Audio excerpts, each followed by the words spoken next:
my talk. Here we go. How he said he living life as a gringo. Where you question where you fit in every time you mingle. They say you do this with not enough that. My rapping is really bad. This life as a gringo. Yes, hello and welcome to another episode of Life as a Gringo. I am Dramos, of course, and it is Thursday, so it means time for our Thursday Trends episode. I am flying solo on today's show. I just want to get into it, and I don't want to gloat because something did happen, big news in the world of our former president, Donald Trump. He was indicted on some new charges, and I'm not gonna gloat because this is a dark day for our country. The fact that a former president continues to get indicted on new allegations based upon his own corruptness. If you've been listening to this podcast, particularly as of late, I'd say the last, month or so, I've really tried to turn over a new leaf of not both sidesing the conversation. I have my own opinions, and I believe it's important to have our own value system, and our own opinions are merited. But understanding and having, I guess, the awareness, and this is something we're going to talk about in future episodes. I believe the next episode on Tuesday, we'll talk about this pillar that I have of conscious living, but awareness, right? And awareness that it's not just about me. It's not just about my opinions and what I think is right. At the end of the day, we are sharing in this thing called life together, and we are sharing in it with people who may have drastically different opinions than ourselves. And me gloating, me roasting people on the right doesn't really help my cause of wanting to be a good citizen and a good fellow inhabitants of this earth, and particularly this country, right? So I'm trying to talk about things just from a human to human level, and not gloat when something like this happens. Because to be honest, I joke around a lot, and it's easy to create jokes about this, but it is sad. This is just a sad, sad moment for our country. The entire world is watching, and we'll get into it. I'm already kind of as you could tell, I am really passionate about this conversation that we're about to have. So that'll be one of the topics that we get into today. One of the reasons I guess I'm flying solo today, so I can really just get in on there and speak my piece. We'll also be talking about aliens. Fucking aliens, y'all. And the irony of living in 2023 is that there was a hearing in Congress about the existence of aliens, and that's news number 7 on the timeline of what's getting tackled these days, right? We're not hearing about it as much because we're focused on so many other different things. That's how crazy the world is right now, that they've basically admitted that aliens are real, and that's not even a top news headline. So we're gonna talk about that, and then I want to just focus a little bit more on positive stuff, right? So for our Mi Gente segment, I'm gonna have 2 things we talk about, which is great. We have a teen who is advancing the mental health conversations for Latin youth, with his innovative social media program. So I'm really excited about that. Y'all know I'm a big, big mental health advocate. And then we are going to talk about Sofia Vergara. And she had a really interesting conversation with Kevin Hart on his show Heart to Heart, and a topic about money that I think is really interesting and really important for us to continue to harp on and tackle, right? I think it's something I've pushed in this podcast and any of my content, but I love when people like her are, obviously wealthy and have huge platforms and speak about money in the way that I think is actually healthy. And so many of us have money wounds or issues with money that we're trying to figure out. And I think it's great when people help you put it in perspective. So we'll talk about that in our Mi Gente segment. But first, man, as we always do, let's just dive into the heaviness, the nonsense, the BS from this last week. And we'll do that deep dive in a segment we call For the People in the Back. Say it louder for the people in the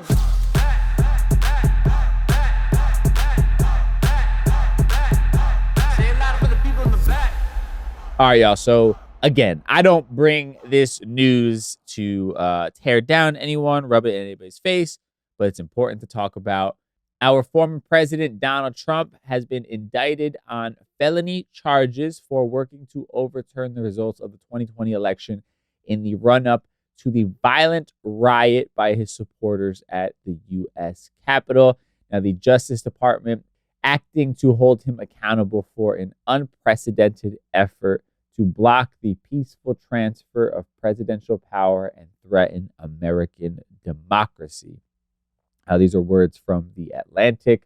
Now, the 4-count indictment, the third criminal case against Donald Trump, provided deeper insight into a dark moment that has already been the subject of exhausting federal investigations and captivating public hearings. It chronicles a months-long campaign of lies about the election results and says that even when those falsehoods resulted in a chaotic insurrection at the Capitol, Trump sought to exploit the violence by pointing to it as a reason to further delay the counting of votes that sealed his defeat. a lot going on here. Donald Trump being held accountable. And I have to say, I was a skeptic on this whole thing of him actually being held accountable on things like this, them bringing up charges on him. But they are nonstop on this right now. Like they are really putting in the full court press. And I want to get the attorney's name who is responsible for all this, Jack Smith, right? Who is acting as special counsel for the United States Department of Justice. But like, homie is relentless right now going after Donald Trump. And rightfully so. You know, I think depending on where you get your news, like you've either seen January 6th for what it was, a attempted coup of this country, violent, you know, and police officers being assaulted. People died that day. You know, they were violently broke into a sacred building in this country. And other news outlets, depending on what you watch, reported it as a very calm protest where people just took a tour of the Capitol, essentially, right? But obviously, it's not what happened. And at the head of all of this, the person sort of orchestrating this big lie that led to a really horrific day for this country was Donald Trump, the former president, who didn't want to accept the fact that he lost this election. And him going unchecked, unprosecuted, only opens the doors for someone else to try and pull the same thing and God forbid, potentially end up being successful, right? Learning from the mistakes of Trump and then using them as lessons to actually successfully overturn our democracy, right? Now, moving on to deeper in this conversation about Trump and what all these charges mean and everything. I pulled this from MSNBC where they said federal prosecutors said in charging documents that Trump, quote, was determined to remain in power after losing the election and that he and 6 unindicted co-conspirators orchestrated a plot to reverse the results on and leading up to the January 6, 2021 attack on the U.S. Capitol. Then going into like further details, we have about what exactly was happening and just how dark all of this could have potentially gotten, right? Because the documents show that this was orchestrated, right? They were planning and trying to figure out ways on how to overturn a democratic election in this country, right? With no proof. Like all the big proof that they've had, these bombshells that they've been claiming are going to pop up to prove their theories, have all been proven to not be true. The courts have said so. Trump-appointed judges have said so. There is no evidence to back up their claims of a false election. It's nonsense, and it's all orchestrated by this man-child who can't accept the fact that for the first time in his life, his last name and his money didn't get him exactly what he wanted. And this man would rather see our democracy as we know it burn to the ground rather than actually have to man up and just admit his defeat. And in that process of refusing to take accountability, to admit defeat. He's willing to take down all of us with him. And that's why things like this are so incredibly important, and why accountability is incredibly important, and why this information is incredibly important to have, right? I don't enjoy speaking about Donald Trump at this point. I would much rather him just go away. This isn't interesting to me. I critique the media all the time for the fact that they are so Trump obsessed, the left-leaning media, right? That's my gripe with it. I can only watch but so much news these days because it's just sensationalized Trump slander at this point. And though he deserves every bit of it, it's also not giving me any real information or any real substance that is actually going to make my quality of life better or help me have a better understanding of how we can make this country better for all of us, right? Or at the very least, just educate me on what exactly are the biggest issues facing this country. And while he's, of course, one of them, because he is going to be running for office again, he's the presumptive Republican nominee and has still, been doing very well in the polls regardless of all of these charges. So he still is a topic of conversation that is important, but he's not the only topic of conversation, I guess, is my point. But one thing I wanted to point out, continuing on with the story, the last kind of big thing I wanted to talk about in it was just how sinister this whole thing potentially can be. And I think the people behind it, how sinister they are in literally wanting to stay in power at all costs. And by costs, I mean our lives as we know them, right? So there's this talk about an interaction with one of the inner circle members of Trump's team, right? You have this conversation now. I'm pulling up. I want to make sure I have all the names that we need in this story, right? So Patrick Philbin, one of Trump's inner circle when it comes to this whole conversation about overturning the election and everything that's happening, right? Now they're saying that on January 3rd, Philbin apparently tried to dissuade, quote, co-conspirator number 4 from trying to assume the role of acting attorney general as part of a reported bid to overturn the election results with Trump. Now, he allegedly told that person that, quote, there had not been outcome determinative fraud in the election, and that if the defendant, Trump, remained in office nonetheless, there would be riots in every major city in the United States, end quote. Then the indictment alleges that Jeffrey Clark responds with, quote, well, that's why there's an insurrection act, end quote. And Jeffrey Clark is a former acting assistant attorney general. Now, let's real quick address what the Insurrection Act is, just so we can understand the magnitude of what they're saying here. The Insurrection Act allows the president to deploy the military domestically to put down a rebellion or unrest.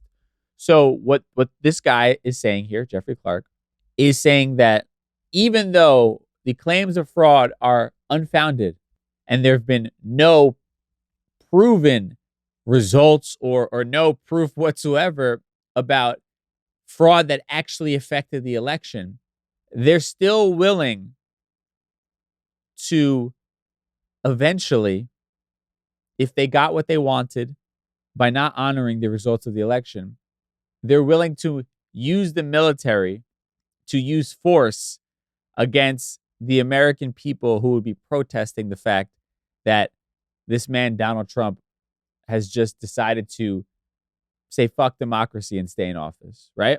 So think about the evil in that. These people want to remain in power so badly that they were okay with the idea of using military force against us, the everyday people who may have stood up against them and the nonsense they were trying to do. That's really, really scary stuff. The fact that they saw that as a viable option and were okay with it again because they're just hungry for power, that they would use the military against citizens of this country just so they can remain in power.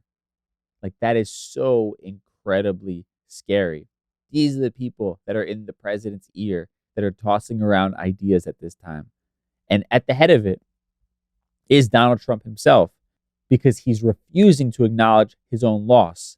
And then he's empowering all of these other crazy people around him who want to remain in power, want to have everything that comes along with the idea of authoritarian, leadership, where we as the everyday people no longer actually have a say, and it's just one person, Donald Trump, at the head of all of this.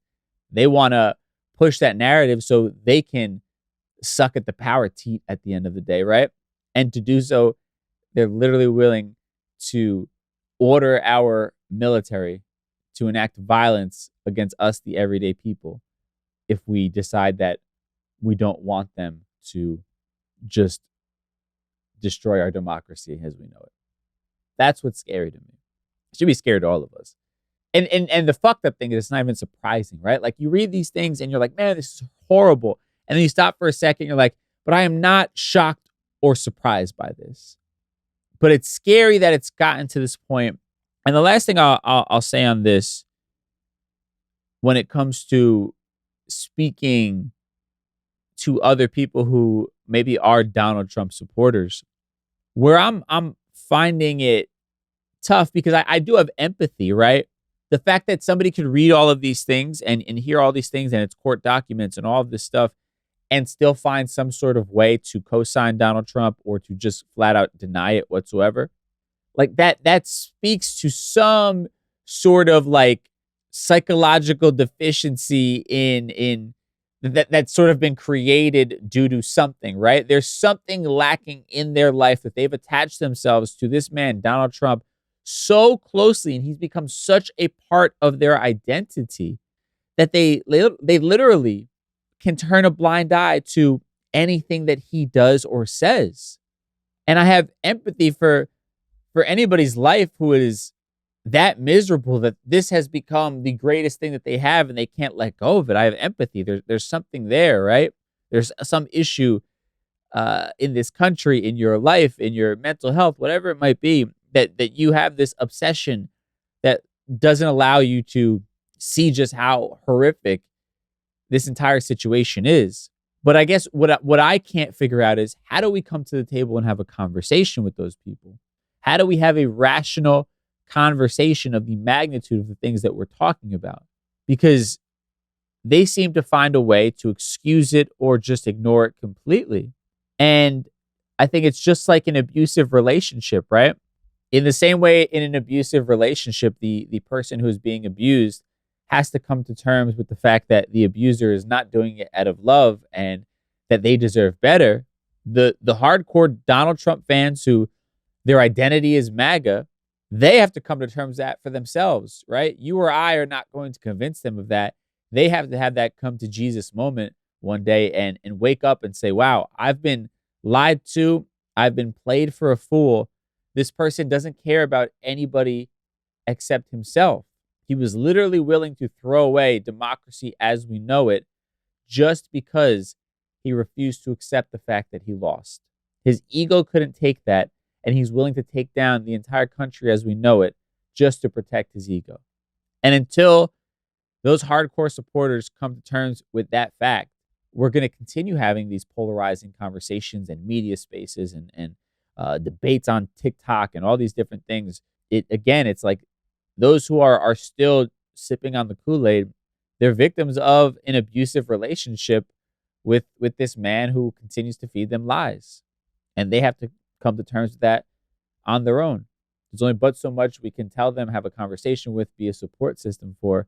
But the actual act of sort of detaching from this and getting clarity on what's actually happening, that's something they have to do for themselves. And you can only hope that being patient and trying to have calm and civilized conversations like we're doing here can make that process just a bit easier. That's my goal, I guess, at the end of the day. Now, moving on to something a bit lighter, let's talk about aliens, right? And I like how aliens is a lighter conversation in comparison to everything else we've been speaking about. But you had former Air Force intelligence official David Grush testifying in front of Congress about the existence of non-human, quote, biologics. Yeah, biologics. I think I pronounced that correctly. Now, Grush claimed that The U.S. government found these alien bodies and vessels from crash sites. You had former Navy pilot Ryan Graves also testifying, saying that, quote, the American people deserve to know what is happening in our skies. It is long overdue. Now, I have personally been a long time alien believer since a kid. You cannot tell me any differently. That show Ancient Aliens on Discovery Channel. Like, I will watch that shit comes on a Saturday afternoon. That's my whole day. I'm done. I'm there. I'm parked in front of the TV. The guy with the fucking crazy hair talking about alien this, alien that. You know the guy I'm talking about. He's like got a suit on, but it's like he's got like this weird flat top, but it's like not. It's like a white guy flat top, so it just looks really crazy. Like that guy is like we're here. We're together. We're brothers in this whole belief of aliens. I'm on board with this. So this is shocking to me. I'm happy that our government has finally admitted it. And actually, I wonder if this isn't as big of a news story because most people are like, yeah, aliens probably exist, right? I mean, listen, I wanted to be an astronomer when I was a kid. I wanted to be an astronaut at one point as well. So like I've always been into this space shit. The reality is like there are multiple galaxies outside of our own. Like we are not even the biggest galaxy. We can't even see into other galaxies. We don't pretend, have the technology that allows us to clearly see what the fuck is going on in other galaxies, right? So the idea that there could be another Earth out there somewhere really isn't that far-fetched when you think about just how endless space itself is and how little we actually know about what the fuck is going on out there, right? And I think the more interesting conversation than the aliens themselves is the fact that this is not like the leading news story everywhere and that like this isn't all we're talking about. That just goes to show you how fucking crazy the world we live in right now is, because we're not talking about the government essentially and maybe there's aliens like as our main focal point right now. We're not losing our shit over it. And maybe that's why that now is the time for them to tell us, because like, listen, these people have been through so much. They are distracted by everything else happening right now. Now is the perfect time to just sprinkle this alien shit in there and people are not going to lose their minds and they're just going to kind of like learn about it in passing and be okay with it. Maybe that's the tactic. I don't know. There's also articles talking about how like our ancestors, especially our Mexican brothers and sisters, about you had groups like the Mayans who would have all kinds of strange markings that sort of implied the idea of interactions with aliens. I think the Egyptians as well. My guy on Ancient Aliens always talking about things like this and pointing out certain theories, if you will, about them having contact with aliens. Even maybe the idea of like certain beings they viewed as like gods that were visiting them were actually aliens. I believe all this shit, by the way. I love this stuff. I should try and get the fucking Ancient Aliens guy on the show. Like, why not? I need to get somebody. I want to get some sort of alien expert on the show. Hold me accountable to this. If you don't see this episode pop up, maybe in like September or October, hold me accountable to this. I want to get somebody who's willing to speak about this on the show. Preferably my guy with the crazy hair. I would love to just be able to have that guy pop up on my Zoom screen and make my day just that much better. So we're gonna work on that.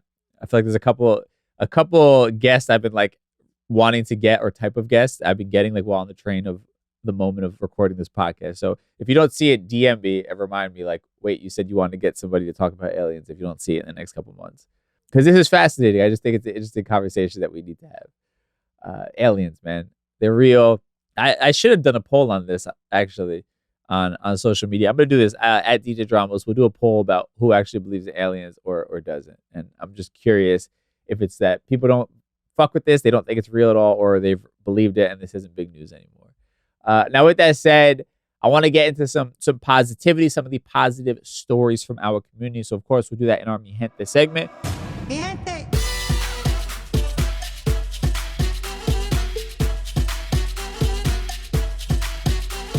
All right, so the first story in this segment that I wanted to touch on was a Mexican teen who is really advancing the conversation around mental health for Latin youth, and he's using social media, right? So in 2019, Joseph Arujo launched a Storytime live series on TikTok where he would read stories to kids for 30 minutes daily, and He says the series was both born from the desire to create something that would be positively impacting young people and also a remedy for those struggling with anxiety and depression after being indoors during the early shutdown days of the pandemic.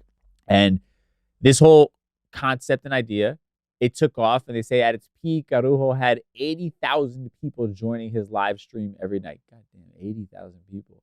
In 2022, Arujo also joined TikTok's Diversity Collective, trying to help diversify and improve the platform for all communities.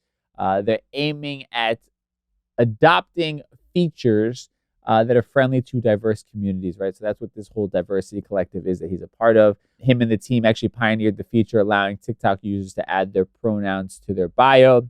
He's also an advisory member for the Born This Way Foundation, and he's trying to use that as a means to help Latin youth and their mental health, right? He says, quote, "There's a very macho mentality that we're told we should just suck it up and just deal with our issues and internalize it.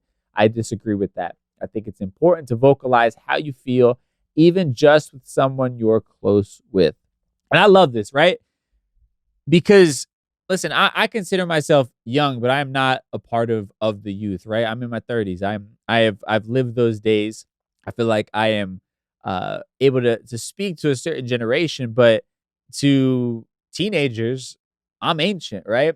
So obviously I'm doing my part to speak to whomever I can, but this gives me hope, the fact that the next generation is doing it, and they're actually doing it at a far earlier age than I was, right? I didn't get into being vocal about mental health probably until, man, I don't even know, probably until my early 30s, maybe late 20s if I'm lucky, if I'm really pushing it. But when I first started seeing a therapist, like, yo, I didn't tell anybody. I would tell friends, like if I had I had an appointment, I couldn't meet up with them during that time, or somebody's asking my schedule, I'd be like, yeah, I have I don't even know what the fuck I used to tell people I was doing during the time. Let's just say a doctor's appointment, I think, is what I used to try to tell people.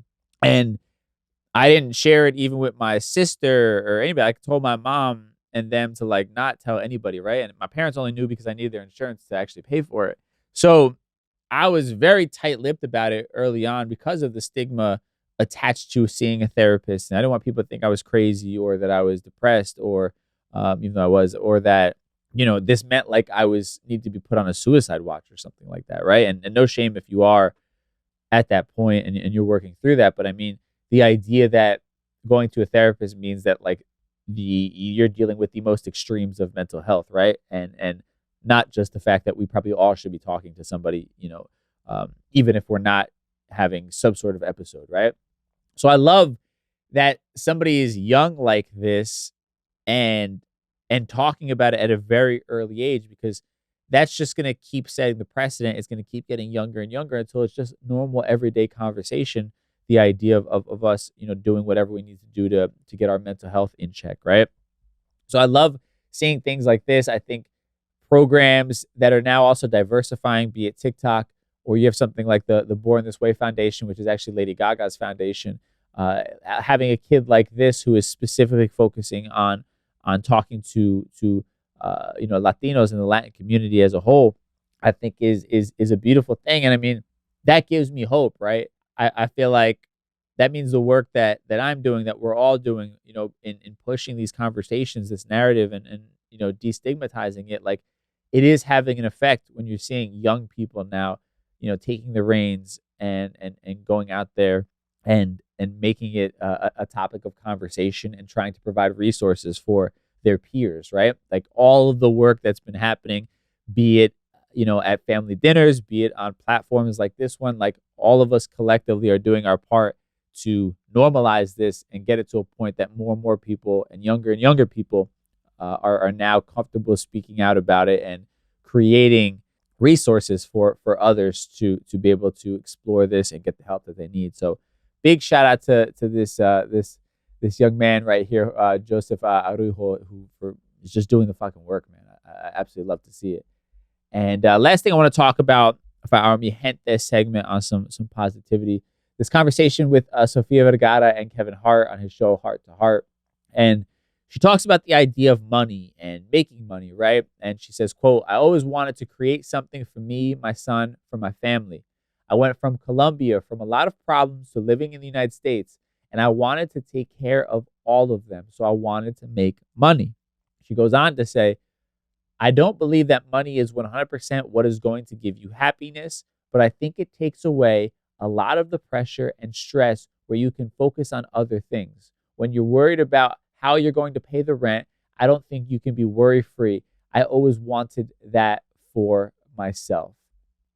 I want to kind of pause there. She said something else that's really interesting that I'll get into, but I think one of the things I really focus on, and this ironically is one of the 4 pillars of conscious living that I'm really trying to like deep dive into, and we're going to talk about this month on the podcast. But money healing, and I think a part of money healing is also just kind of looking at money in a more positive way and a more practical manner, but also understanding its value, right?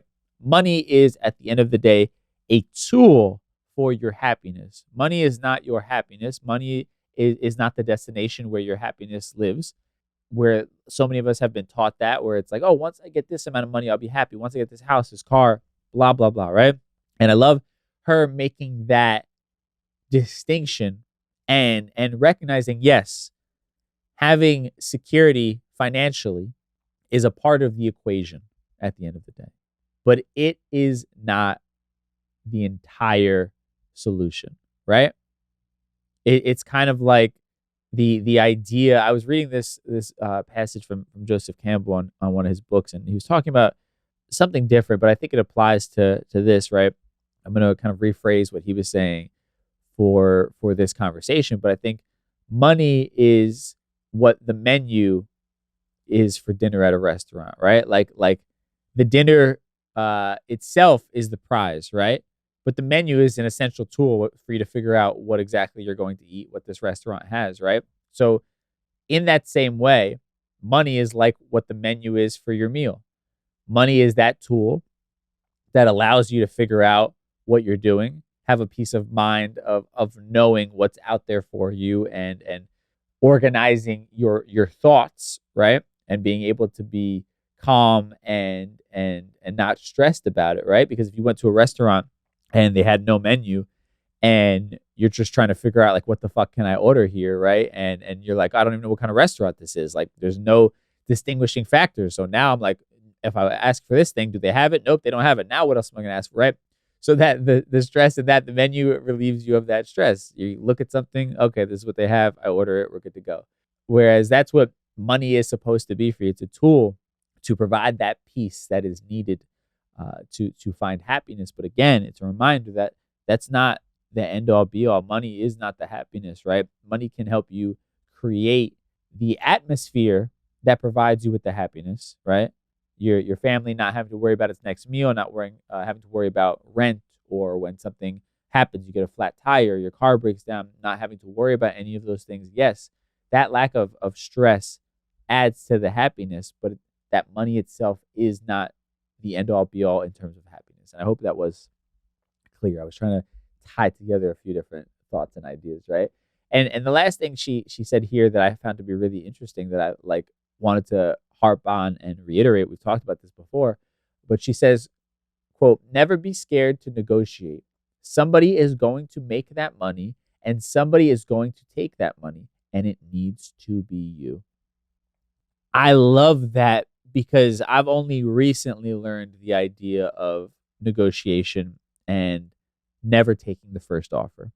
My first early years in business, in radio, when I got my contracts, I didn't really negotiate much at all. Like, the price that they gave me was the price. Maybe I asked for a couple different things just so I felt like I was getting a little bit more or whatever. But when I got my job at the Breakfast Club, they presented me my contract. I didn't negotiate the salary. And it wasn't until after I had signed it that, like, you know behind closed doors from conversations you have with people in certain positions, like, oh, you could have gotten more money. The one thing that always sticks with me from my time there, I remember Charlemagne talking to me in general and just saying, like, you get what you negotiate, right? That was one lesson that always stuck with me from that time period.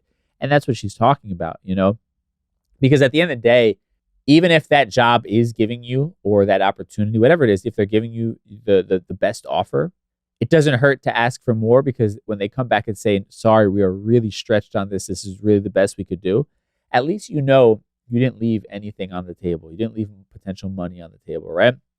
That's the worst feeling. And I felt that, knowing, oh shit, me being scared to speak up for myself because they were doing me a quote unquote favor made me leave money on the table that I could have potentially been putting away, saving, and would have just made my life slightly easier, right? Maybe I would have had to DJ a couple less gigs during that time period. And that's just, I think, a great rule of thumb, a general practice to have in life, is recognizing your value, your worth, and understanding that money isn't a bad thing. It's not a dirty thing. And you deserve as much of it as you can make from, morally, of course. I'm not saying you are, if you can in a position to go rob a bunch of people, that's not what I'm talking about. I mean, you deserve as much, of the moral capitalism that is out there for you as humanly possible, right? And I think particularly when you talk about our community, marginalized communities, we're always nervous to ask for more. We are told we should just be happy to be here. And generationally, that mindset just keeps getting passed on, where we don't ask for our worth, or we don't put ourselves in a position to keep leveling up, because we just feel like we should just be happy, and we don't want to, upset anybody or ruffle any feathers. And I love that she's putting it in that way, right? Like saying that somebody is going to make that money, somebody's going to take that money, and it needs to be you, right? Because if it's not you, it's going to be somebody else. That means that company's pocketing extra money that could have been yours at the end of the day. So just shit to keep in mind. Whenever I get presented with a contract and opportunity, I will always ask for more, even if they end up coming back with, this is all we have. At least I know, again, like I feel comfort and relief in the fact of knowing, like, okay, I'm getting the best possible deal I could at this moment. So just some food for thought. I thought it'd be a really good reminder to bring into the whole conversation in general. And we're going to get deeper into money from my perspective, and just like mindset and healing around it this month in one of the podcast episodes, as we dive into that 4 pillars of conscious living, which is really like my methodology right now for Just Be and the Just Be Social Club, and the other kind of things that we're going to be doing with it moving forward. I think this is sort of like my 4 core things that have changed my life that I want to share with everybody, because I just think it's monumental for what it could do for your life moving forward. Now, with that said, let's tie everything we talked about today in a neat little bow in a segment we call Conclusion Stew. Time for conclusion stew. All right, so I love these episodes every once in a while where I just get to kind of deep dive in, and I feel like I haven't been able to talk to anybody this week much. I've been like in my little cave here in the studio, just like really working and trying to catch up on some things I had taken. I feel like the last couple of weeks I've taken it a little bit easy, which is good. I needed it. I was feeling the burnout kicking in, and then towards the end of this month, I am going to be taking a week off to go away. So that's going to be nice. So I feel like I wanted to really just, dive in this week. And that has made me kind of be like a hermit and an introvert where I haven't been social. So I feel like I need to get these thoughts out of my head and my reactions to all that's happening. So I appreciate y'all coming on board for this little journey. Now, we'll touch on Donald Trump, of course. I mean, indicted on felony charges, his role in trying to overturn the results of the 2020 election, and the run-up that led to the violent riot at the Capitol, of course, January 6th. Listen, at the end of the day, I am pleasantly surprised by the fact that this man is getting some semblance of accountability, at least being brought up on charges. The justice system is going to do what it does, and everybody is innocent until proven guilty, right? Even if I don't subscribe to this man's ideology, he deserves the same treatment that anybody else would in the court system, right? So these alleged things that he did.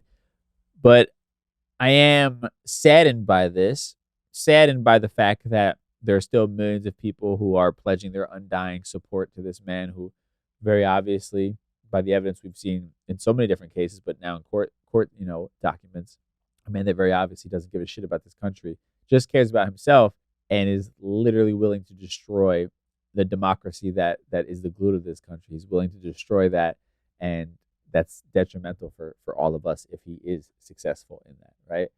And then just like the idea that these people would go so far as to use our own military against us for their own evil plot to remain in power.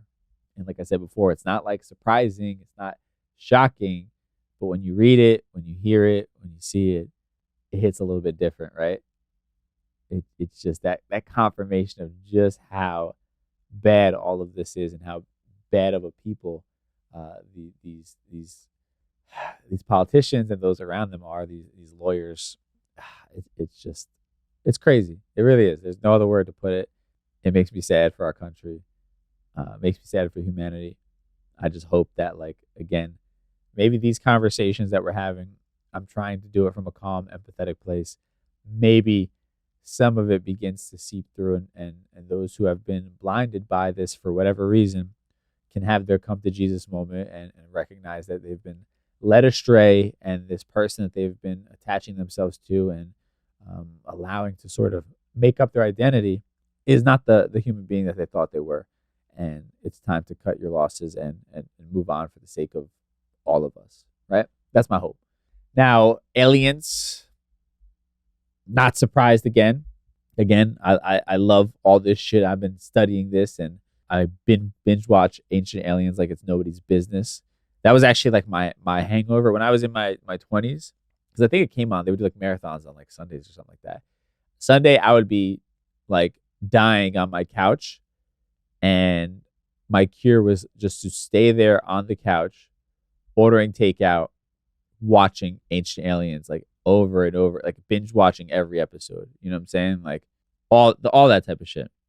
They even have like aliens that like apparently travel through water. I can't remember what it's not a UFO. They call it something else. Like I'm in this shit, guys. I'm deep into it. So this is not surprising. The scary thing is the fact that like basically you have government officials testifying in front of Congress saying that aliens are real and we have their bodies and we have their vessels, and it didn't really like break the internet. That's what's interesting to me. It's scary. There's a lot about the times that we're living in right now. And listen, I get it. Apparently, like leprosy is back. I not to scare anybody. Like I want to just confirm this, but like apparently leprosy is now rearing its ugly head again. There's a potential second wave of COVID happening. Like there's so much fucking shit going on right now. I get it. Aliens, like y'all gonna take a back seat right now as we try to figure out our shit. I guess I get it. Now we got to some positive stuff that we've been talking about. The idea that mental health, and specifically in our community, and specifically men, right? And I think mental health is important for everybody, but specifically men have traditionally been taught to hide their feelings, internalize them, not speak about them. The fact that you have the youth, you have young people doing the work now, it's become so normalized that they've created a following based upon their social work and based upon their mental health advocacy. I think it shows you that all of these conversations that we're having, all of us doing the work on ourselves, those of us who are, like, it really is having an impact, and it is slowly making this world a better place, at least individually, right? Because you now have kids, younger people speaking about this at an early age and being unashamed to do so, and that's going to have an impact on the next generation. It's just going to keep getting younger and younger again until all of this just becomes normal topics of conversation, which is exactly what we need when speaking about mental health, because all of us, regardless of where you are on the spectrum of your trauma or your health in general when it comes to your mental, all of us need somebody to talk to. Like it's just healthy to have somebody to vent to work out ideas with, to gain clarity with. Like it's natural, it's normal, and we need it as human beings. And then the last thing, just talking about money. I love the way Sofia Vergara broke all this stuff down. I love when you have somebody who's gotten to that point, they've made all the money that they've dreamed about, and then they can sort of tell you, okay, here's a lesson I learned. Money is not 100% of the happiness, right? And I think we've all known that, but also acknowledging like, but it helps, right? Because I think there's the other part of it where we're just like, money is evil and like money can't buy happiness. And it's like, listen, let's not get crazy now. Money can't buy total happiness, but it definitely helps, right? And that doesn't mean you got to be rich. Maybe it just means budgeting better, whatever it is. But money is a tool, and that's how we have to view it. It's not the end all be all, but it is definitely an essential tool, a big part of the equation that helps us get to a place of happiness and fulfillment, right? Because I think at the end of the day, happiness and fulfillment is really just like peace, peace of mind, and just being able to also have autonomy, have freedom, control over what you do with your time, and money helps provide all of that, right? So again, it's just viewing it as the tool that it is, not giving it too much power over us, because again, it's not the end all be all, and just having a healthier relationship with it and looking at it for what it is, and sort of understanding the role that it plays in our lives, and then adapting it accordingly, and trying to live our lives in a way that works, in tandem with how money can help us, right? And the opportunities it can provide us at the end of the day. But again, it's a tool. It's like what the menu is to the meal, right? The menu is a tool to help you get the meal that you want, but it's not the meal itself. You wouldn't be satisfied if you showed up at a restaurant and they just gave you a meal to stay at for an hour and then you left, right? You wouldn't have gotten what you came there for. So the menu is a tool. It's an essential tool, but it's not the prize at the end of the day. So just something to keep in mind. That's a little thing I stole from Joseph Campbell. So shout out to him. Rest in peace. And with that said, thank y'all so much for tuning into today's episode. Tuesday, we will kick off our 4-part series for the month of August, the 4 pillars of conscious living. This is like the ideology of the Just Be Social Club, our Just Be movement. For me, when I broke down, really thought about what has led me to the place that I'm at right now, where I feel really happy and really fulfilled, and still understand there's work to be done, but being in a comfortable place, in a happy place, these are the 4 things that have really allowed me to get there. The awareness, the money healing, the idea of community, and having long-term vision, right? So we are going to get into each of those in 4 different podcast episodes, dropping on the Tuesdays this month. Really just kind of deep diving into this, really trying to put you onto some game that has worked for me, and hopefully it'll have that similar kind of impact for you. And all this is going to be, again, kind of the basis for what I'm trying to do with this whole Just Be movement, and hopefully being able to dive even deeper into it when we start opening up more groups, and being able to have more of a conversation around this, and really scale it to where we're helping and educating so many people on how they can apply these concepts to their lives. And when I say people, I mean our community specifically. That's always the focus. So stay tuned for those podcast episodes. Also, the new iterations of the Just Be Social Club. I believe in October, we are going to be officially launching it. So September, everything is going to start going out. You'll start seeing the information. So be on the lookout for that. If you missed out on this last Just Be Social Club, we're getting ready to actually launch that one next week, start the first meetups. So I'm really excited about that. If you missed out on it, stay tuned, because it's really special. I'm excited about what we're building right now. And with that said, thank y'all so much again for tuning in. I will catch you on Tuesday with a brand new episode. Till then, have an amazing weekend. Stay safe, and I'll talk to you soon. Peace.